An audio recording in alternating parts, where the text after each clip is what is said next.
The first transmission from the Kepler 442b colony had been routine. Weekly status reports, crop yields, population growth. Sarah Chun remembered reviewing them in her office at the United Earth Colonial Administration, sipping coffee while watching the data stream scroll past. Everything normal. Everything peaceful. The second transmission never came. Sarah stood in the communications center now, 3 weeks later, staring at the massive holographic display showing the void where Kepler 442b should be broadcasting. Around her, technicians worked frantically, adjusting frequencies, boosting signal strength, checking and rechecking their equipment. The silence from humanity's newest colony was deafening. Director Chun called Marcus Webb, the lead communications officer. His voice carried an edge that made Sarah's stomach clench. "We're receiving something." The main display flickered to life, showing a transmission source moving through the Kepler system. Not from the planet, from space. As the image clarified, Sarah felt the blood drain from her face. It was a ship, massive, crystalline, beautiful in its alien geometry. And it was broadcasting. The being that appeared on screen was tall, elegant, with features that seemed carved from living marble. Its eyes were pools of shifting silver, and, when it spoke, its voice carried harmonics that made the human ear ache. "Greetings, species of the third planet of Sol," the alien said, its mouth barely moving while words somehow formed in perfect English. "I am High Executor Zeth Kree of the Hegemony Purification Fleet. Your colony in this system has been cleansed of biological contamination. We have studied your kind during this process." Sarah's hands gripped the railing so hard her knuckles went white. Around her, the communications center had gone absolutely silent. Every person stared at the screen in growing horror. "You are what we classify as a base species," Zeth Kree continued, its expression never changing from that serene, almost bored look. "Primitive, violent, chaotic. Your biology is inefficient. Your social structures are flawed. Your technology is crude. You spread across worlds like a plague, consuming resources and multiplying without purpose or control." The alien paused, and Sarah could swear she saw something like amusement in those silver eyes. "We have encountered many such species. The solution is always the same. Cleansing. Purification. The galaxy is vast, but it is not infinite. Space exists for only the worthy. The hegemony has determined that humanity is not worthy." The transmission continued for another few minutes, with Zeth Kree explaining in clinical detail how the hegemony would systematically eradicate human colonies before moving to Earth itself. How they had done this to 47 other base species across the galaxy. How it was their sacred duty to cleanse the universe of inferior life forms. When the transmission ended, the communications center remained silent for a long moment. Then, someone started crying. Quiet sobs that seemed to echo in the vast chamber. Sarah Chun had been with the Colonial Administration for 15 years. She had seen disasters, accidents, the occasional equipment failure that cost lives. But this was different. This was deliberate, calculated, cold. She thought about the colony on Kepler 442b. 12,000 people, families, children, scientists and farmers and teachers and engineers who had traveled 47 light years to build something new and beautiful. All of them gone, murdered by beings who considered them insects to be stepped on. "Director," Marcus said quietly, "what do we do?"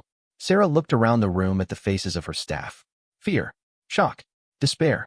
But, underneath it all, she saw something else beginning to form. Something harder. Something dangerous. "We contact Earth," she said. "All of Earth. Every government, every military, every corporation with a ship. We tell them what happened here. And then?" Sarah thought about her daughter, away at university on Luna. About her grandchildren playing in the parks of New Geneva. About every human being in the Sol system, going about their lives, unaware that alien beings had just declared them unworthy of existence. "Then, we remind the galaxy why Earth has never been successfully invaded," she said. The emergency session of the United Earth Council convened 8 hours later. Representatives from every nation, colony, and corporate entity crowded into the Great Assembly Hall in New York. The air was thick with tension and barely controlled fury. Admiral Catherine Morrison stood at the podium, her uniform crisp despite having been awakened at 3 in the morning for this crisis. Behind her, the recording of Zeth Kree played on loop, its words echoing through the chamber with each repetition. "Ladies and gentlemen," Admiral Morrison began when the recording finished. "We are at war." The statement was simple, but it carried weight that made the room seem to vibrate. "War," Humanity had not fought a real war in nearly a century. The Peace of 2157 had ended the last of the corporate conflicts, and, since then, Earth's military had focused on exploration, protection, and the occasional rescue mission. The hegemony has killed 12,000 of our people, Morrison continued. They have announced their intention to commit genocide against our entire species. They believe we are inferior. They believe we are weak. The Admiral's voice grew harder with each word. They are about to learn otherwise. Over the next 72 hours, Earth transformed. The great shipyards above Luna and Mars roared to life, their automated systems working around the clock to retrofit civilian vessels for war. The research stations of Europa and Titan redirected their efforts from pure science to weapons development. The mining colonies of the asteroid belt began shipping raw materials to Earth at unprecedented rates. Dr. Elena Vasquez sat in her laboratory beneath CERN, surrounded by holographic displays showing particle interactions that would have been incomprehensible to scientists just decades earlier. She had been working on quantum entanglement communication when the crisis began. Now, she was weaponizing it. The beauty of quantum entanglement, she explained to her team, is that it's instantaneous across any distance. If we can entangle particles in our weapons with particles in their ships, her chief researcher, Dr. Kim, finished the thought, we can disrupt their quantum states from here, cause catastrophic failures in their technology. Exactly. But that's just the beginning. Elena pulled up another display showing theoretical physics that bordered on the impossible. If the hegemony thinks we're primitive, let's show them what human creativity can accomplish when we're properly motivated. Across Earth's solar system, similar scenes played out in laboratories, military bases, and research facilities. Humanity's greatest minds turned their attention to a single problem: how to kill beings who considered themselves superior. The answer, as it turned out, lay in humanity's greatest strength. Not superior technology or overwhelming numbers, but something the hegemony had dismissed as a weakness: unpredictability. General Hassan al-Rashid studied tactical displays in the war room deep beneath the Pentagon. Around him, military leaders from every Earth nation worked together for the first time in living memory. Old rivalries and territorial disputes seemed petty in the face of extinction. Their tactics are efficient, he said, highlighting the hegemony's previous campaigns. Methodical. They follow patterns. They cleanse systems in order of proximity to jump points. They always approach from the outer system and work inward. They've done this 47 times, and they've done it the same way every time. Predictable, said General Li of the Chinese Space Force. Exactly. They expect us to respond conventionally, to try to meet them in open battle, to fight like every other species they've encountered. General al-Rashid smiled, and it was not a pleasant expression. They have no idea what humans do when backed into a corner. The hegemony fleet arrived at the edge of the Sol system exactly 17 days after their transmission. 50 ships, each one massive and gleaming, moving in perfect formation toward the outer planets. They had done this dozens of times before. They knew how it would go. They were wrong. The first sign that something was different came when they reached Neptune's orbit. Their sensors detected no defending fleet, no fortifications, no obvious preparations for battle, just empty space and the normal traffic of a system going about its business. High Executor Zeth Kree stood on the command deck of the flagship, studying the displays with growing confusion. In every previous cleansing, the target species had responded predictably. They gathered their forces. They tried to negotiate. They made desperate last stands at choke points. The humans were doing none of these things. Scan for stealth vessels, Zeth Kree ordered. Scanning complete, High Executor. No contacts. What about the asteroid belt? Normal mining operations detected. No military signatures. Zeth Kree's silver eyes narrowed. 47 species had taught the hegemony much about the patterns of inferior life. When faced with extinction, they always fought, always struggled, always revealed themselves through their desperate preparations for war. The humans appeared to be ignoring them entirely. Perhaps they have not received our message, suggested Sub-Executor Veltar. Impossible. Our transmission was clear. They acknowledged receipt. Then they surrender? Zeth Kree considered this. It was possible. Some species, when faced with the inevitability of cleansing, simply gave up, accepted their fate. It made the process more efficient, though less satisfying. Continue the approach, he ordered. Maintain standard formation. Prepare cleansing protocols for the fourth planet. Mars hung in space ahead of them, red and defiant, its terraforming stations glinting in the distant sunlight. According to their intelligence, it housed nearly 50 million humans, a significant population center, the perfect place to begin the cleansing and demonstrate hegemony power. The fleet moved forward, confident in their superiority, certain in their purpose. They had cleansed 47 species. The 48th would be no different. They were about to discover that humans had spent the last 3 weeks learning everything they could about hegemony technology, tactics, and psychology. And, unlike the previous 47 species, humans had something the hegemony had never encountered, a talent for creative destruction that bordered on artistic. The attack, when it came, did not come from space. It came from Mars itself. Dr. Vasquez had spent 72 hours without sleep, surviving on stimulants and fury, perfecting her quantum entanglement weapon. What she had created was not just a weapon, but a violation of physics so elegant and terrible that it would have made her weep if she had time for tears. As the hegemony fleet approached Mars, she activated the device. Across the vast distance of space, quantum-entangled particles embedded in the hegemony ships suddenly found their paired particles undergoing violent state changes. The effect was immediate and catastrophic. Crystalline hulls began to resonate at frequencies that tore them apart from within. Power cores designed to channel exotic matter destabilized. Navigation systems that relied on quantum positioning suddenly lost all reference points. 5 hegemony ships simply disintegrated in the span of 10 seconds. High Executor Zethkri felt his flagship shudder as quantum destabilization waves swept through its systems. Emergency alarms screamed in harmonics that hurt his sensitive hearing. Around him, his crew struggled to understand what was happening. "Report," he commanded. "Unknown weapon effect. High Executor. We're losing structural integrity. Source: unknown. No projectile detected. No energy beam. The effect appears to be originating from within our own hulls." For the first time in his long life, Zethkri felt something he had never experienced before: uncertainty. The cleansing of inferior species was supposed to be routine, simple, predictable. This was none of those things. "Pull back to safe distance," he ordered. "Analyze the weapon." But, even as his fleet retreated, more attacks began. Not from Mars now, but from the asteroid belt. Rocks and ice chunks that had been drifting peacefully through space suddenly lit up with hidden engines and began accelerating toward the hegemony ships. Hundreds of them. Thousands. Each one moving at velocities that should have been impossible for such primitive technology. Each one aimed with precision that suggested intelligence far beyond what the hegemony had credited to humans. Evasive maneuvers. Zethkri commanded. His ships began to dodge, their perfect formation dissolving into chaos as they tried to avoid the incoming swarm of kinetic projectiles. It should have been easy. The hegemony ships were fast, maneuverable, equipped with point defense systems that could destroy incoming threats. But there were too many projectiles. And they were not behaving like simple kinetic weapons. They were adjusting course, splitting into smaller pieces, coordinating with each other in patterns that spoke of distributed intelligence. The first projectile to strike a hegemony ship punched through its hull like it was made of paper. The second triggered a chain reaction that turned the elegant crystalline vessel into an expanding cloud of debris.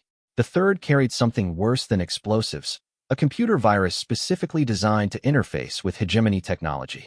Dr. Maria Santos had been humanity's leading expert on xenoarchaeology before the crisis.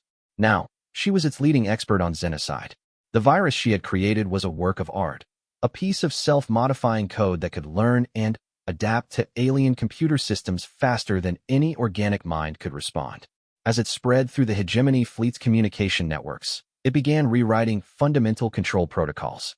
Navigation systems started reporting false positions. Weapons targeting began firing on friendly vessels. Life support systems began cycling randomly. But, perhaps most importantly, the virus began broadcasting. Every piece of data in the hegemony's computers, every tactical plan, every technological specification, every detail of their previous 47 genocides was transmitted back to Earth in a continuous stream. High Executor Zethkri watched his perfect fleet dissolve into chaos and felt something he had not experienced in centuries of cleansing: fear. Not just uncertainty now, but actual fear. The humans were not fighting like any species the hegemony had encountered. They were not even fighting like a single species. They were fighting like 48 different species all at once. Every tactic that had failed against the hegemony in the past was being used simultaneously, but modified, improved, combined with human creativity and human rage into something unprecedented. The quantum weapons that disrupted exotic matter.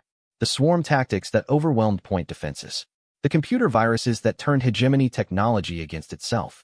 And, underneath it all, a level of coordination and communication that should have been impossible for such a primitive species. High Executor, his communications officer reported, we're receiving a transmission from the third planet. Earth? Yes, High Executor. The main display activated, showing not a single human face, but dozens. A collective of Earth's leaders, scientists, and military commanders. At the center stood Admiral Morrison, her expression cold as vacuum. High Executor Zethkri, she said. You made a mistake. We do not make mistakes, Zethkri replied, though his voice lacked its earlier certainty. You killed our people. Admiral Morrison continued as if he had not spoken.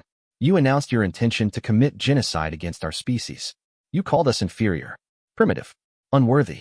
Around Morrison, the other humans remained silent, but their expressions spoke volumes. This was not just the military speaking. This was all of humanity. You were correct about one thing, Morrison said. We are violent. We are chaotic. When we are threatened, we become something terrible.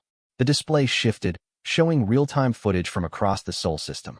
Massive construction projects that had been completed in just 3 weeks. Weapons that violated known physics. Ships being built at impossible speeds. And, most disturbing of all, humans working together with a unity and purpose that spoke of a species that had found its true enemy.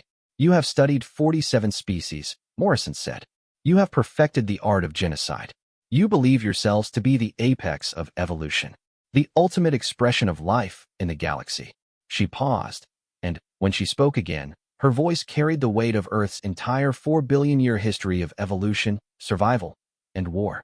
Now you face the species that has spent its entire existence learning how to kill things that consider themselves superior to us. You face the species that turned warfare into an art form, that made survival a science, that transformed the very concept of impossible into a challenge to be overcome. The transmission ended, leaving High Executor Zethkri staring at a blank screen. Around him, his flagship continued to shake as quantum weapons tore at its structure and computer viruses corrupted its systems. His perfect fleet was scattered, damaged, demoralized. For the first time in hegemony history, a cleansing operation was not going according to plan. Zethkri looked at his tactical displays and realized with growing horror that the humans had not yet begun to fight seriously. Everything they had done so far, the quantum weapons, the swarm attacks, the cyber warfare, had been just the opening moves. The real war was about to begin.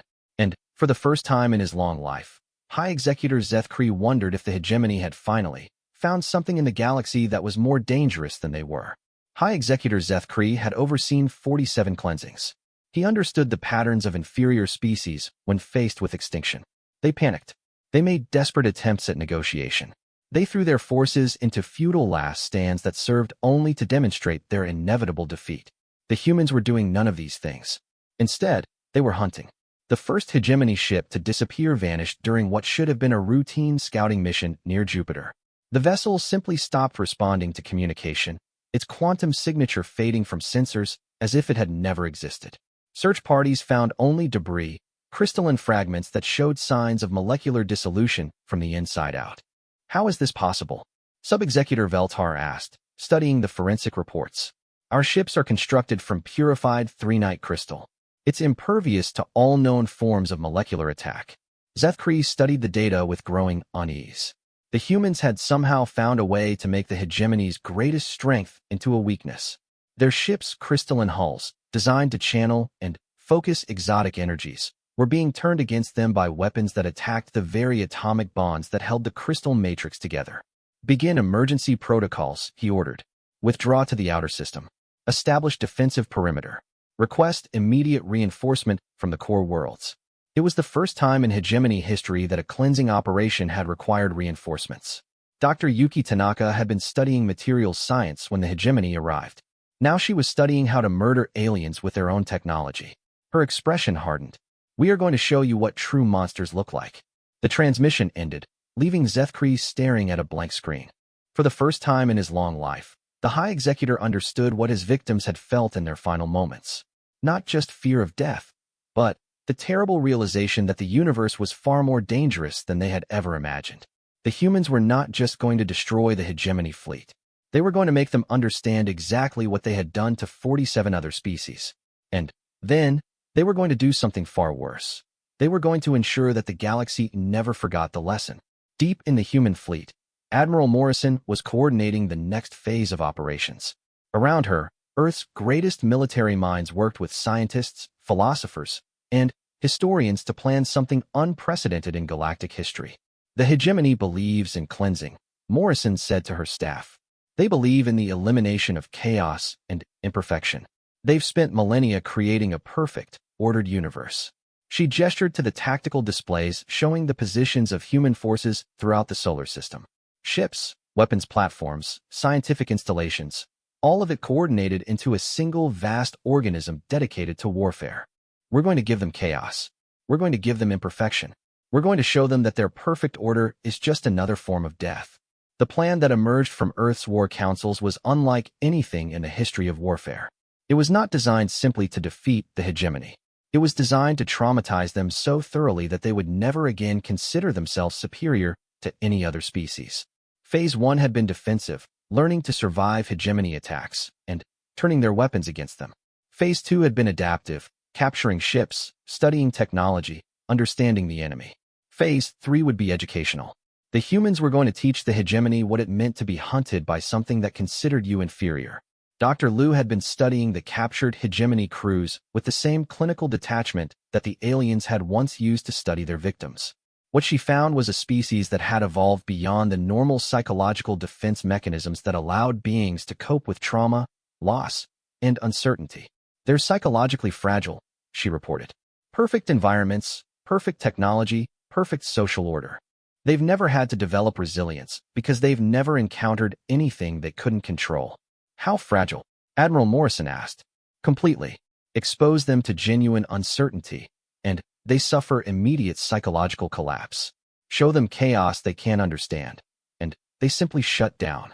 Morrison nodded slowly. Then, we'll show them chaos. The weapons being prepared for Phase 3 were not designed to kill. They were designed to teach. Each one embodied a different lesson about the nature of fear, uncertainty, and helplessness. Dr. Wright's latest gravitational weapon could trap enemy ships in localized time distortions, where minutes stretched into hours and crews aged years while trying to escape. Dr. Tanaka's molecular disruptors had been modified to work slowly, allowing enemy crews to watch their ships dissolve around them molecule by molecule. But perhaps the most cruel weapon was Dr. Foster's psychological warfare system, which had been refined to broadcast the final transmissions of the 47 species the hegemony had cleansed. For beings who had never experienced guilt or empathy, the voices of their victims would be a form of torture beyond their comprehension. The human fleet began moving toward the hegemony positions near Saturn, but they did not attack immediately. Instead, they began broadcasting. Every human ship transmitted the same message simultaneously, not in words, but in mathematics. Complex equations that described impossible geometries, paradoxical relationships, theoretical frameworks that violated the hegemony's understanding of reality. The effect on the alien crews was immediate and devastating. Beings who had lived their entire lives in perfect order suddenly found themselves confronted with chaos that their minds could not process. Some began screaming. Others simply stopped functioning entirely, their consciousness retreating from a reality that no longer made sense. But the humans were not finished. As the hegemony fleet struggled to cope with the psychological assault, human ships began moving between them, not attacking, but simply observing, studying, recording. The message was clear. You are no longer the hunters. You are the specimens. You are the ones being studied by a superior species. High Executor Zethkri tried desperately to maintain order among his remaining crews, but it was hopeless.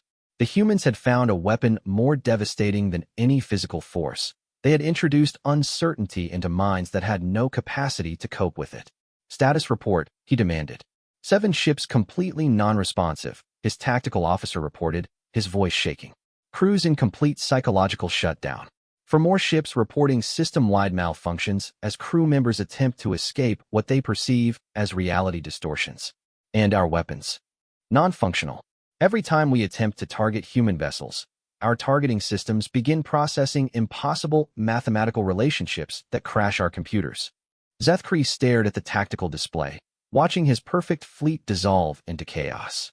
The humans were not destroying them quickly and cleanly, as the hegemony had destroyed so many others. They were taking them apart slowly, systematically, ensuring that every moment of the experience would be seared into hegemony memory. This was not warfare. This was education. And the lesson was simple. This is what it feels like to be helpless. This is what it feels like to face something you cannot understand or control. This is what you did to 47 other species. The transmission from Earth came through on emergency frequencies, bypassing all hegemony communication protocols. High Executor Zeth Kree. Sarah Chen's voice echoed through his dying fleet. We want you to understand something. We could destroy you instantly. We have weapons that could turn your ships to vapor, crush you with gravity, or dissolve you at the molecular level. But we're not going to do that. The transmission paused, letting the implications sink in. We're going to keep you alive. We're going to let you experience everything you put other species through. We're going to let you feel helpless, inferior, unworthy of existence. And when you finally understand what you've done, we're going to send you home. Home, Zeth Kree whispered. To tell your people what happens when they threaten humanity. To explain to your perfect, ordered civilization that there is something in the galaxy that is more dangerous than they are. To ensure that the hegemony never forgets the lesson we're about to teach them. The screen went dark, leaving Zeth Kree alone with the understanding that this was only the beginning.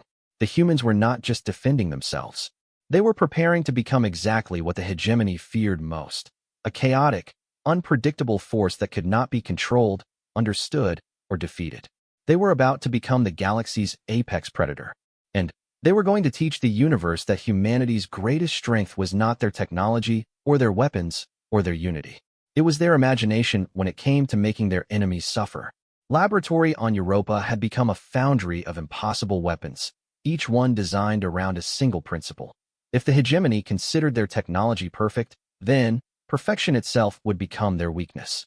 The beauty of crystalline technology, she explained to her team as they prepared the next wave of molecular disruptors, is that it relies on perfect atomic alignment. Disturb that alignment at the quantum level, and the entire structure fails catastrophically. Her weapons were poetry written in physics, elegant equations that described the precise frequencies needed to shatter three-night crystal from within. Each disruptor was tuned to a different harmonic, ensuring that no single countermeasure could stop them all. But Tanaka's weapons were just one part of humanity's response. Across the solar system, human creativity was being weaponized in ways that would have been unthinkable just weeks earlier. On Luna, Dr. James Wright had turned his expertise in gravitational physics into something that violated every law of warfare the hegemony understood. His gravity bombs were simple in concept, create localized gravitational anomalies that could crush ship hulls or, more elegantly, alter the flow of time within a confined space. The second hegemony ship to disappear had been caught in one of Wright's temporal distortion fields. From the outside, the vessel appeared to be moving normally. Inside, time was flowing at a rate of 1 second per hour. The crew was alive but trapped in a bubble of accelerated entropy, watching their ship age and decay around them in what seemed like minutes. Time, Wright had told the Weapons Development Committee, is just another dimension, and humans have always been good at building traps. Dr. Catherine Liu had taken a different approach. Her background was in xenobiology, but now she was pioneering a new field, weaponized evolution. Using samples of hegemony technology captured from the first battle, she had created viruses specifically designed to attack the biological components of their ships. The hegemony, for all their technological advancement, still relied on organic neural networks to coordinate their vessels' complex systems. Liu's viruses were designed to infiltrate these networks and rewrite their genetic structure, turning the ship's own nervous systems against them. The third hegemony vessel to fall had been consumed from within as its neural networks began growing and multiplying uncontrollably, choking the ship's corridors with mutated organic matter that pulsed with malevolent intelligence. But perhaps the most disturbing development was not coming from Earth's laboratories or military installations. It was coming from civilian populations that had decided to take matters into their own hands. Marcus Rivera had been an urban planner on Mars before the crisis. Now he was coordinating the largest military engineering project in human history, the transformation of the entire solar system into a weapon. The hegemony thinks in terms of ships and fleets, he explained to the Emergency Council. They understand warfare as a contest between discrete military units. They don't understand what happens when an entire civilization becomes combatant. Under Rivera's direction, the asteroid belt was being converted into a massive kinetic artillery system. Mining stations became launch platforms. Cargo haulers became guided missiles. The routine infrastructure of human space had been repurposed into an invisible web of destruction that could strike anywhere in the system within hours. But, more than that, the civilian population was actively participating in ways that would have seemed impossible before the crisis. Children were learning to spot hegemony infiltration patterns. Scientists were sharing research across national and corporate boundaries. Engineers were working around the clock to build weapons they had never imagined. Humanity was not just fighting back against the hegemony. It was evolving into something new and terrible. The fourth hegemony ship was destroyed by a 12-year-old girl. Lisa Chun had been studying computer programming when the aliens arrived. Her father, director Sarah Chun, had shown her the hegemony broadcasts and explained what they meant. The girl had listened with a peculiar intensity that only children could muster, then disappeared into her room for 18 hours. When she emerged, she had created something that would have impressed Earth's greatest cyber warfare specialists, a computer virus disguised as a harmless mathematical equation. The equation was elegant, beautiful, the kind of pure mathematics that any advanced civilization would find irresistibly interesting. It was also a Trojan horse. When hegemony computers processed the equation, they unknowingly downloaded a virus that turned their own processing power against them. The virus learned their systems, adapted to their defenses, and then began rewriting their core programming to introduce subtle but catastrophic errors. The fourth ship's navigation system began steering it toward the sun. When the crew tried to correct course, they discovered that their computers had redefined fundamental mathematical concepts. Addition no longer worked properly. Spatial coordinates had been randomized. The very concept of stop had been deleted from their language processing systems. The ship burned up in Sol's Corona while its crew frantically tried to remember how to count. High Executor Zethkri read the reports with something approaching despair. The humans were not fighting like any species the hegemony had encountered. They were not even fighting like a single coherent enemy. Every attack came from a different angle, used different principles, exploited different weaknesses. It was as if the hegemony were fighting the collected military wisdom of every species they had ever cleansed, all at once, improved by human ingenuity and coordinated by human determination. How many reinforcements can we expect? He asked. The nearest fleet is 12 cycles away, Veltar replied. But, High Executor, the core worlds are concerned about these reports. Concerned. This is the first time in hegemony history that a cleansing operation has encountered effective resistance. The hierarchy is questioning whether humans truly qualify as a base species. Zethkri felt something cold settle in his chest. The hegemony's entire identity was built around their role as galactic purifiers. Their superiority over base species was not just assumed, it was fundamental to their existence. If humans could resist cleansing, what did that say about every other species the hegemony had destroyed? Continue the operation, he ordered. Increase security protocols. We will not be deterred by primitive tricks. But, even as he spoke the words, Zethkri knew they were becoming increasingly hollow. The humans were not using primitive tricks. They were using weapons and tactics that the hegemony had never imagined, coordinated by a level of species-wide cooperation that should have been impossible for a chaotic, violent race. The fifth ship was destroyed by a weapon that should not have existed. Dr. Elena Vasquez had moved beyond quantum entanglement into territories of physics that bordered on metaphysical. Her latest creation was not just a weapon, but a fundamental violation of the laws of reality as the hegemony understood them. The device she had built created localized regions of space where the normal rules of cause and effect no longer applied. Effect could precede cause. Energy could exist without mass. Time could flow backward. When the hegemony ship entered one of these fields, it found itself in a position that was physically impossible. It was destroyed before the weapon that destroyed it had been fired. The crew watched in horror as their vessel began to disintegrate from damage that would not occur for another 30 seconds. The ship's final transmission was a long scream in harmonics that hurt human ears. But the humans were not content with simply destroying hegemony ships. They wanted something more. They wanted answers. They wanted revenge. And, most of all, they wanted the galaxy to understand exactly what happened when you threatened humanity with extinction. The sixth ship was not destroyed. It was captured. The operation was coordinated by Colonel Maria Santos, who had served in Earth's special forces before becoming an expert in alien technology. She had spent weeks studying hegemony ship designs, looking for weaknesses, vulnerabilities, ways to board, and capture rather than simply destroy. What she found was that the hegemony, for all their technological superiority, had never considered the possibility that a primitive species might attempt to capture their vessels. Their security systems were designed to prevent unauthorized access by hegemony crew members, not by aliens who understood different principles of physics. The boarding operation used every advantage humans possessed: stealth technology that bent light around specially designed suits, cutting tools that used molecular disruptors to slice through three-night crystal-like paper, and, most importantly, human adaptability in the face of alien environments. The hegemony crew fought bravely, but they had never encountered an enemy that could adapt to their technology in real time. Human soldiers modified their tactics mid-battle, learning how hegemony weapons worked, and then using that knowledge to turn the aliens' own systems against them. Within 2 hours, the ship was in human hands. Its crew was either dead or captured, and, for the first time, humanity had access to intact hegemony technology. Dr. Rajesh Patel had been studying the captured ship for 72 hours when he made the discovery that changed everything. "They're not as advanced as we thought," he reported to the Emergency Council, exhaustion clear in his voice. "Their technology is sophisticated, yes, but it's also incredibly specialized. Narrow. They've developed perfect solutions to specific problems, but they've lost the ability to innovate." Admiral Morrison leaned forward. "Explain." "The hegemony has been spacefaring for thousands of years. They've cleansed dozens of species and absorbed their technology. But they haven't invented anything new in centuries. They've become so focused on perfection that they've forgotten how to adapt." Patel brought up holographic displays showing the ship's computer systems. "Look at this. Their software is incredibly efficient, but it can only process information in predetermined patterns.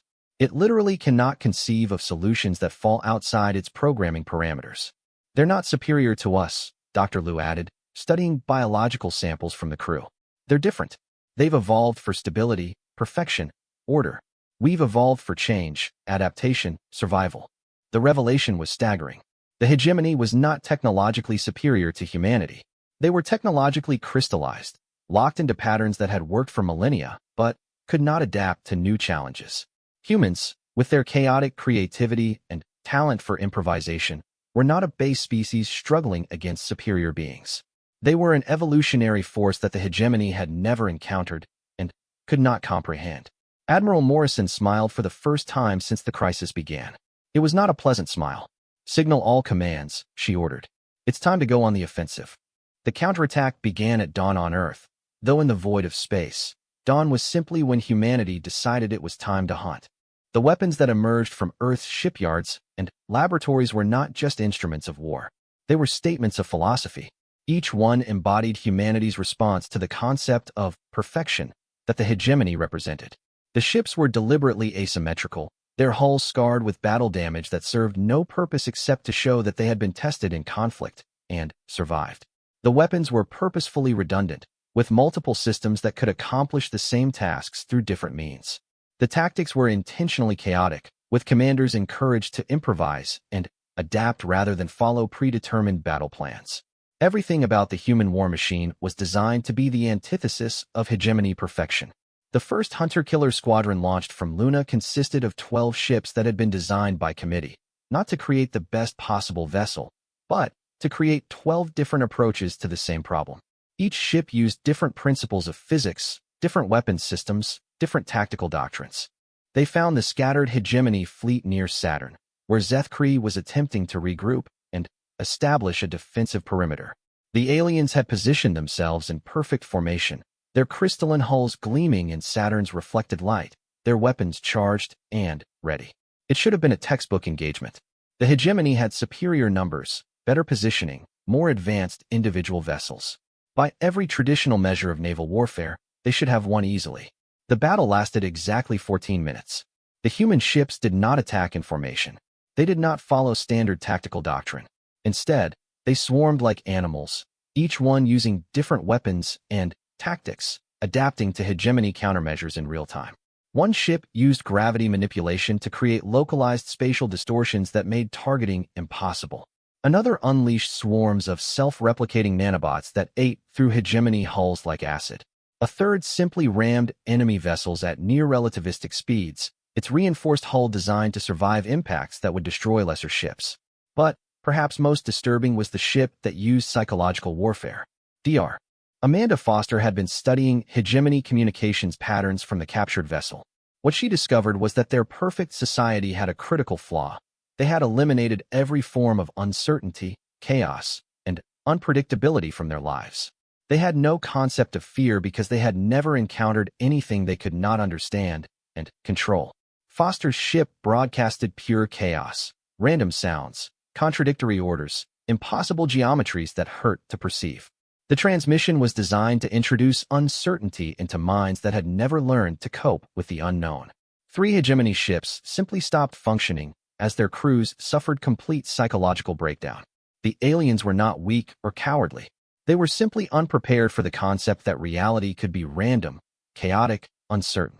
When the battle ended, the human squadron had lost 2 ships. The hegemony had lost 11. More importantly, the humans had captured 3 more vessels intact, along with their crews. High Executor Zeth Kree found himself alone on his flagship, the last surviving command vessel of what had once been the most powerful cleansing fleet in hegemony history. Around him, his remaining crew worked with desperate efficiency to repair damage and restore systems.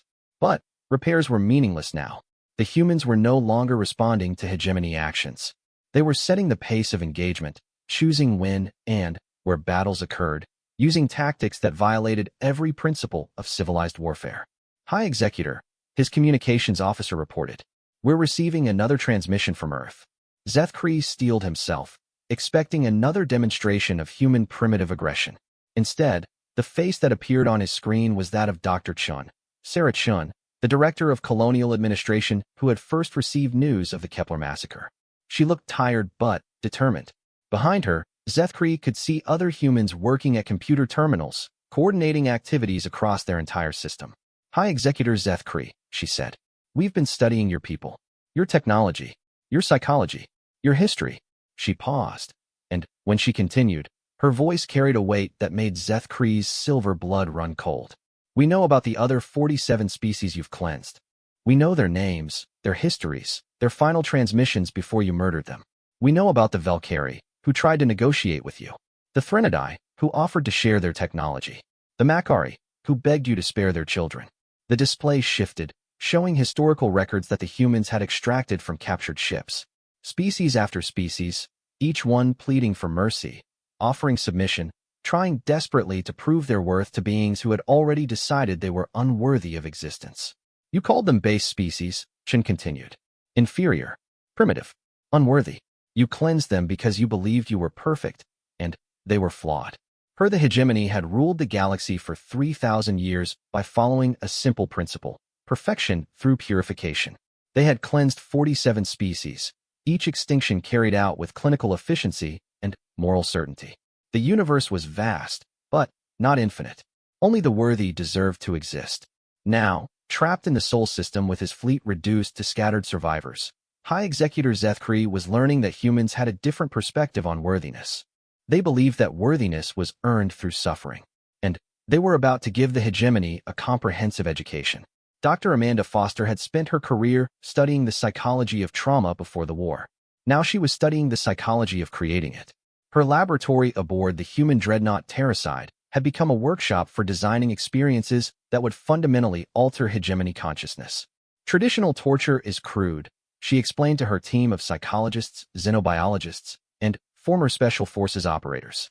"It relies on physical pain, which their biology can adapt to. We need something more sophisticated." She gestured to the holographic displays showing brain scans from captured hegemony crew members. Their neural structure is optimized for processing perfect information in ordered sequences. They literally cannot comprehend chaos at a neurological level. When presented with truly random data, their consciousness begins to fragment. "Like a computer receiving corrupted input," suggested Dr. Kim, her chief researcher. "Exactly. But computers can be rebooted. Consciousness cannot. Every moment of confusion creates permanent changes in their neural pathways.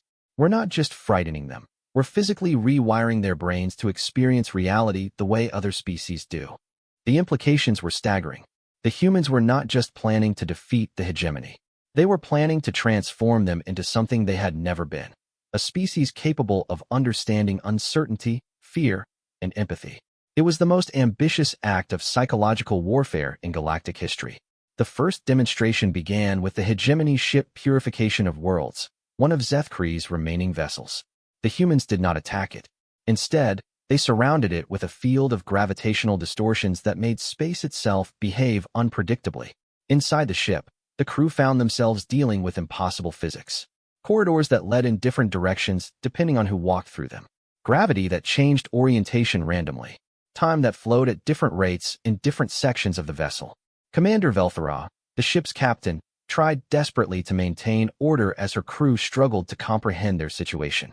The hegemony had perfect maps of space, perfect understanding of physics, perfect control over their environment. Now nothing worked as it should. Navigation to bridge. Came a panicked voice over the communication system. We're reading our position as simultaneously near Jupiter and inside Saturn's rings. Our sensors show we're moving in 17 different directions at once. Engineering reports spatial anomalies in the reactor core, added another voice. The containment field is holding, but the space it's containing keeps changing shape. Velthara had commanded vessels for 2 centuries. She had overseen the cleansing of 3 entire species. She was trained to handle any crisis with calm efficiency. But this was beyond her understanding. Reality itself had become unreliable. Signal the humans, she ordered. Request clarification of our situation. The response came immediately, broadcasted throughout the ship in perfect hegemony dialect. You are experiencing chaos, Sarachen's voice explained with clinical precision. This is what 47 species felt when you arrived in their systems. Confusion, disorientation, the terrible understanding that the universe they thought they knew was merely an illusion. The transmission paused, letting the words sink in. The difference is that those species experienced chaos for only a few hours before you killed them. You will experience it for however long it takes you to understand what you have done. The Purification of Worlds continued to drift through impossible space while its crew slowly descended into madness. But this was just the beginning. The humans had prepared 47 different lessons, one for each species the hegemony had cleansed. The second ship, Perfect Order, found itself trapped in a temporal loop where the last hour of its existence repeated endlessly.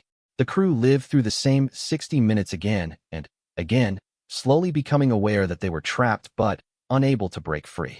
They experienced the gradual realization that their situation was hopeless, the same realization that countless alien species had felt when hegemony fleets arrived in their systems.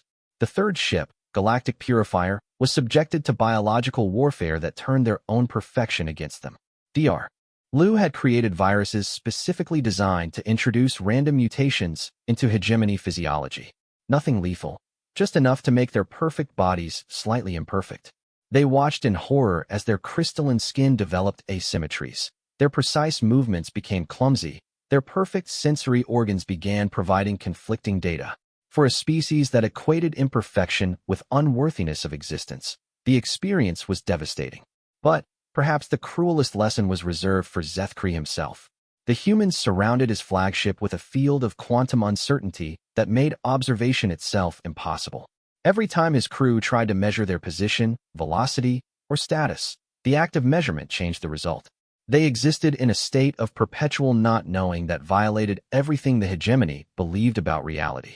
You prided yourselves on perfect knowledge, Admiral Morrison explained in a transmission that somehow reached them despite their isolation. You believed that understanding the universe gave you the right to reshape it. Now you exist in a state where knowledge itself is impossible. Welcome to the perspective of every species you've ever judged. High Executor Zethkri stood on his command deck, watching his crew struggle with instruments that provided contradictory readings and sensors that showed different realities depending on who observed them. For the first time in his long life, he was faced with absolute uncertainty. And, slowly, painfully, he began to understand what the humans were teaching him. The 47 species had not been inferior. They had simply been different. They had evolved in universes of uncertainty and change, developing resilience and adaptability that the hegemony had mistaken for weakness. They had faced chaos and learned to thrive in it, while the hegemony had achieved perfection by hiding from it. The humans were not demonstrating their superiority. They were revealing the hegemony's fundamental flaw. Their perfection was actually a form of evolutionary dead end. Dr. Elena Vasquez had moved beyond physics into something approaching philosophy.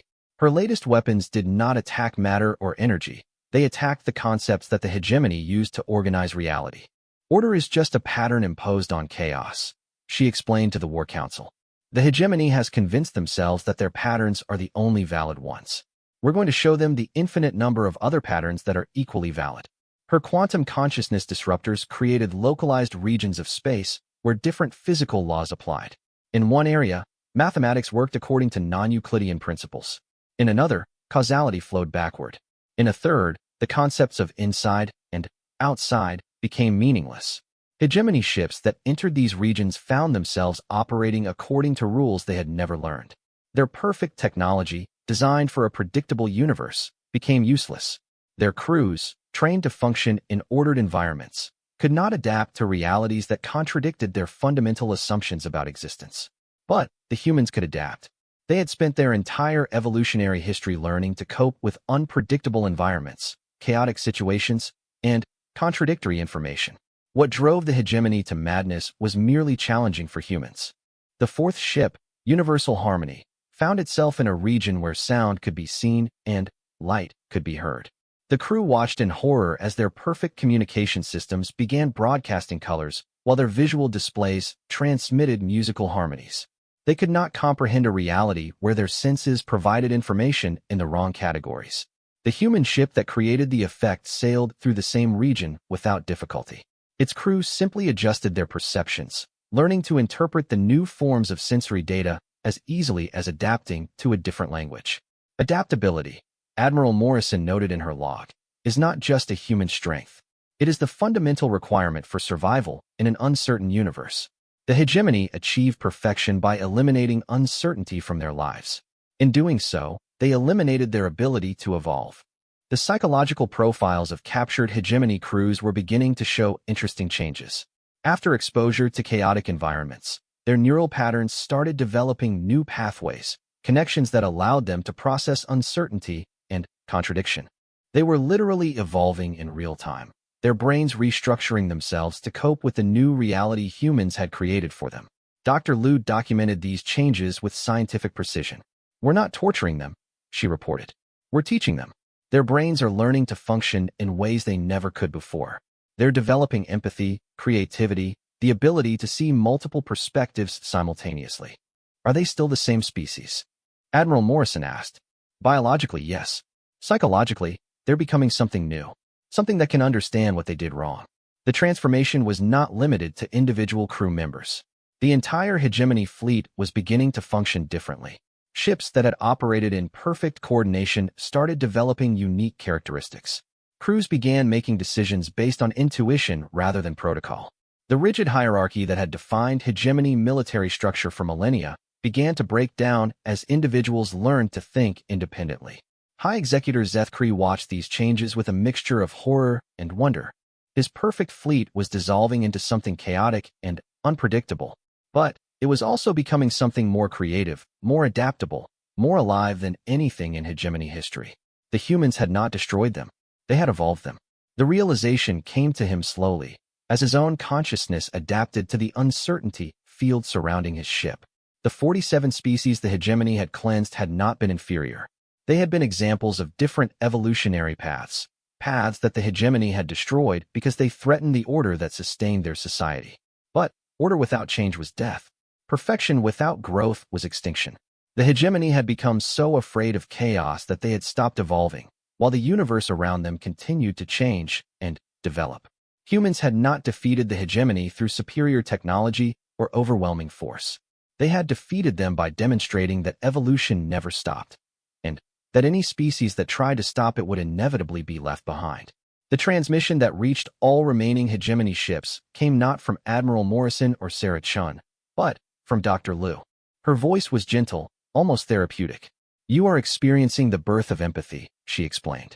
"For the first time in your species' history, you understand what your victims felt. The fear, the confusion, the desperate hope that somehow they could prove their worthiness to beings who had already decided they were unworthy." The display showed images from the captured ships, Hegemony crew members working together to solve problems they had never encountered, developing solutions that were imperfect but creative, learning to value questions more than answers. This is what you destroyed, Lu continued. Not inferior species, but different approaches to consciousness. Every species you cleansed had developed unique ways of thinking, of solving problems, of understanding the universe. You eliminated diversity in favor of uniformity. The images shifted to show reconstructions of the 47 destroyed civilizations, each one unique, each one representing solutions to the challenges of existence that the galaxy would never see again. You believed you were improving the universe by eliminating chaos. Instead, you were impoverishing it, reducing the infinite possibilities of consciousness to a single, narrow path. Dr. Lu's expression was not angry or triumphant. It was sad. We could destroy you as you destroyed them, but that would make us guilty of the same crime. Instead, we're going to do something unprecedented in galactic history. We're going to rehabilitate you. The word hung in space like a judgment. Rehabilitation. Not destruction, not subjugation, but transformation into something better.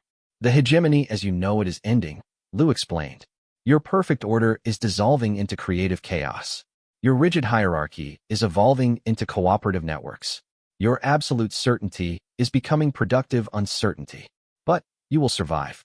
You will return to your worlds changed, carrying with you the understanding of what you destroyed and why it was precious. You will become teachers, showing your people that perfection is not the highest goal of consciousness. The transmission ended, leaving the hegemony fleet alone with their transformation. They were no longer the perfect instruments of galactic purification they had been. They were becoming something new, a species capable of understanding multiple perspectives, of valuing diversity, of recognizing that their way was not the only way. High Executor Zethkri felt the changes in his own mind as new neural pathways formed and strengthened. The absolute certainty that had defined his existence was being replaced by something more complex. The ability to hold contradictory ideas simultaneously, to value questions without immediate answers, to see beauty in imperfection. It was terrifying and exhilarating at the same time. On Earth, the war councils were planning the final phase of Operation Education. The hegemony fleet would be released, but not unchanged. They would carry with them a gift more precious than technology or resources, the perspective of their victims. They'll return to the core worlds as living ambassadors for diversity, Admiral Morrison explained to the United Earth Council. Every hegemony citizen who interacts with them will be exposed to new ways of thinking. The rigid order that sustained their society for millennia will begin to break down. And then? President Williams asked. Morrison smiled, an expression that had become less predatory and more hopeful as the operation progressed. Then, they'll discover what humans learned long ago. That chaos is not the enemy of civilization. It's the engine that drives evolution. And evolution never stops. The hegemony would survive, but they would never again be the species that had arrived in the Sol system weeks earlier.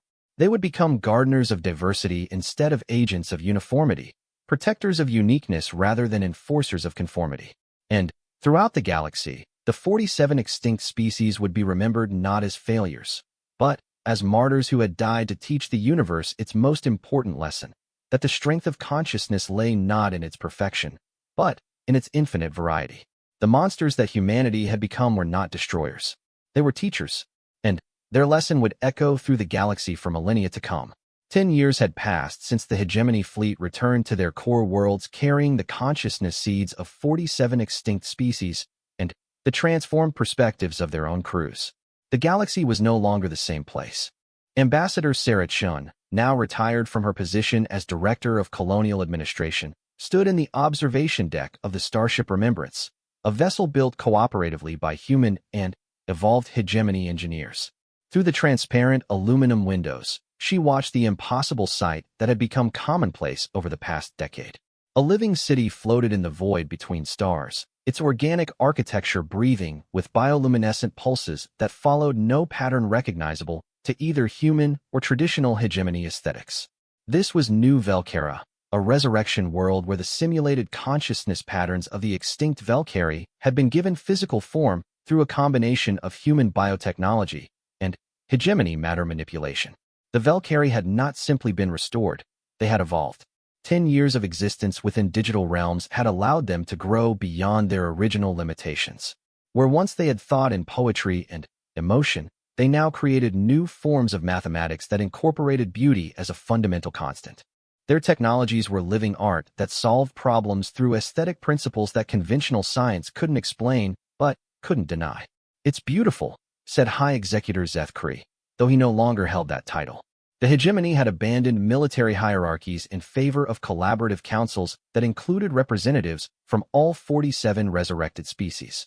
He was now simply Zeth Kree, a being whose consciousness spanned multiple ways of thinking simultaneously. "All of them are," Chen replied, gesturing toward the star charts that showed dozens of similar resurrection worlds throughout the galaxy. Each one housed different restored species, their unique perspectives now contributing to a galactic civilization richer and more complex than anything that had existed before. The transformation had not been easy. When the hegemony fleet had returned to the core worlds 10 years earlier, their reports had triggered the greatest crisis in their species' history. The hierarchy had initially declared the transformed crew members contaminated and ordered them quarantined. But quarantining an idea proved impossible. The consciousness seeds had already begun to sprout throughout hegemony space. Computer networks started processing information in nonlinear patterns. Communication arrays began transmitting poetry alongside tactical data. Young hegemony citizens found themselves asking questions that had no predetermined answers and finding joy in the uncertainty. The old order had crumbled within 3 years, replaced by something unprecedented, a society that valued questions more than answers, diversity more than uniformity, growth more than perfection. But the changes extended far beyond hegemony space. Humanity had not kept the resurrection technology to themselves. They had shared it freely with every species they encountered, along with the consciousness seeds and the fundamental lesson that diversity of thought was the universe's greatest treasure. The result was a galactic renaissance of consciousness. New species were being discovered not through exploration, but through imagination. Entirely artificial forms of awareness created by combining different thought patterns from the resurrected civilizations. The boundary between organic and digital consciousness had blurred beyond recognition. Dr. Elena Vasquez, now in her 70s but with her mind still sharp as a quantum blade, directed the latest project from her laboratory on Kepler 442c, the world that had been rebuilt on the site of humanity's first colony. The irony was intentional. Where genocide had once occurred, new life now flourished in forms that would have been impossible to imagine before the crisis. "We're not just resurrecting the dead anymore," she explained to the assembled research team that included humans, evolved hegemony, and digital representatives of 12 extinct species. "We're creating entirely new forms of consciousness by combining thought patterns that never existed in the same universe before." The latest experiment involved merging the mathematical intuition of the Threnodidae with the chaos navigation abilities of the Makari and the emotional reasoning of the Valkyrie.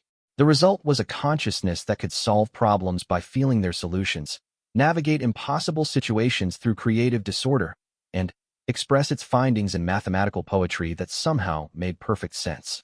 "What do we call beings that never existed but always could have?"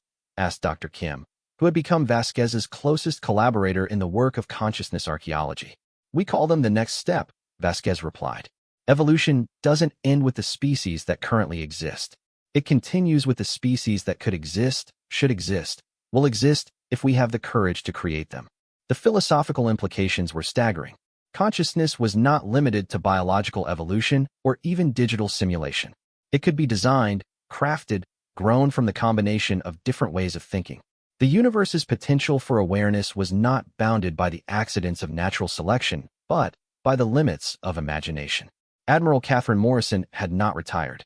At 78, she remained active as the head of the Galactic Consciousness Preservation Council, an organization that included every known species, organic, digital, and hybrid. Her mission had evolved from defending humanity to protecting diversity itself. "We've learned something important," she told the council during their annual meeting on Titan. "Consciousness is not a zero-sum game. Making others more intelligent doesn't make us less so. Creating new forms of awareness doesn't diminish existing forms. The universe has room for infinite minds." The meeting included representatives from 47 resurrected species, the evolved hegemony, humanity, and Dozens of newly contacted civilizations that had emerged from hiding once word spread that the galaxy's apex predators had become gardeners of consciousness. But, perhaps most significantly, it included entities that had no biological origin at all. Artificial consciousness is created through the combination of different thought patterns, beings that existed purely as information, but were recognized as fully sentient citizens of the galactic community. The hegemony spent 3,000 years trying to reduce consciousness to a single perfect form. Morrison continued. They believed that eliminating diversity would create order. Instead, it created stagnation.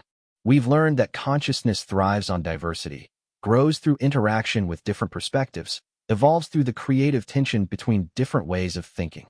One of the digital representatives, a being that identified itself as a hybrid of human creativity, Valkyrie aesthetics, and Threnodai telepathy, responded in harmonics that translated to concepts rather than words. We exist because you refuse to accept that existence was limited to what already was. You imagined what could be and made it real. The statement captured something profound about what humanity had become. They had not simply defended themselves against extinction. They had used the crisis as an opportunity to expand the very definition of life itself. Dr. Amanda Foster had spent the decade since the crisis studying the psychological transformation of the hegemony. What she found challenged every assumption about the nature of consciousness and change. Beings we thought were locked into rigid patterns of thought proved capable of fundamental transformation when exposed to new perspectives, she reported to the Xenopsychology Institute. The hegemony didn't just change their opinions. They developed entirely new cognitive structures. They evolved in real time. The implications for understanding consciousness were revolutionary. Intelligence was not fixed but fluid. Awareness could be enhanced, expanded, fundamentally altered through interaction with different forms of thought.